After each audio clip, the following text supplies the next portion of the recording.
எல்லோருக்கும் ஹாய். ஒரு படத்துக்கு டைரக்டர் எவ்வளோ முக்கியமோ அதுக்கு ஈக்குவலாக மியூசிக் டைரக்டர் அவ்வளோ முக்கியம்.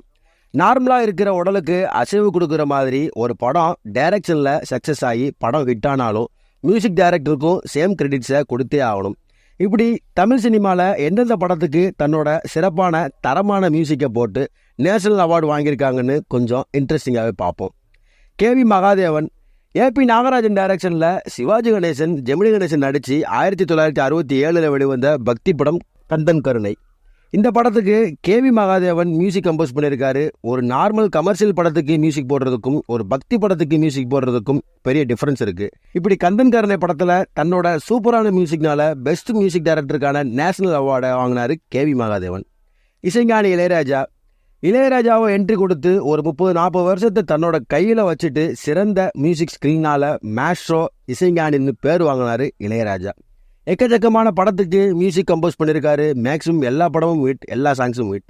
1985 வெளிவந்த சிந்து பேரவி படத்துக்கு சிறப்பான பாடல்களையும் பின்னணி இசையும் கொடுத்துட்டு பெஸ்ட் மியூசிக் டைரக்டருக்கான நேஷனல் அவார்டு வாங்கினார் இளையராஜா. அதுக்கப்புறம் நிறைய படங்களுக்கு மியூசிக் கம்போஸ் பண்ணார் இளையராஜா. பாடல்கள் எல்லாம் ஹிட் ஆச்சு. ஆனால் நேஷனல் அவார்டு வாங்குற அளவுக்கு எந்த படமும் இல்லை, எந்த பாடலும் இல்லை.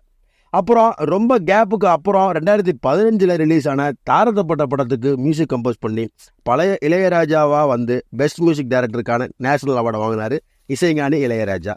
இசைப்புயல் ஏஆர் ரஹ்மான். வர எல்லா படங்களுக்கும் இளையராஜாவே மியூசிக் கம்போஸ் பண்ணி தன்னோட ராஜாங்கத்தை வச்சு கொடிகட்டி பறந்த இளையராஜாவுக்கு போட்டியாக வந்தவர் தான் ஏஆர் ரஹ்மான்.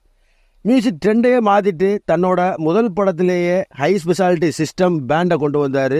எல்லாமே புதுசு, பொருள் டெக்னாலஜி மட்டும் புதுசு இல்லை, மியூசிக் பிஜிஎம் எல்லாமே புதுசு. அந்த பீக் டைமில் 1992 ரோஜா படத்தில் மியூசிக் கம்போஸ் பண்ணி என்ட்ரி கொடுத்து ஏஆர் ரஹ்மான் சிறப்பான பாடல்கள் பிஜிஎம்னால பெஸ்ட் மியூசிக் டைரக்டருக்கான நேஷனல் அவார்டை வாங்கினார் ஏஆர் ரஹ்மான்.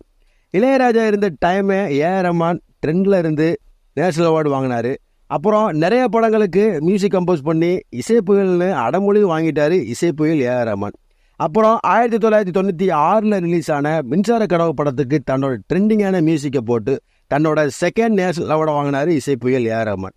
அடுத்து 2002 ரிலீஸ் ஆன கன்னத்தில் முத்தமிட்டால் படத்துக்கு மியூசிக் கம்போஸ் பண்ணி சிறப்பான பாடல்கள் கொடுத்து தேர்ட் நேஷனல் அவார்டை வாங்கினார் ஏஆர் ரஹ்மான். அப்புறம் 2017 வெளிவந்த காற்று ஒளியுடைய படத்துக்கு அவரோட ஹை குவாலிட்டி மியூசிக்கை போட்டு தமிழில் 4th நேஷனல் அவார்டை தூக்கிட்டு போனார் ஏஆர் ரஹ்மான். லால்குடி ஜெயராமன் 2005 வெளிவந்த ஸ்ரீரங்கம் படத்துக்கு மியூசிக் கம்போஸ் பண்ணி பெஸ்ட் மியூசிக் டைரக்டருக்கான நேஷனல் அவார்டை வாங்கினார்.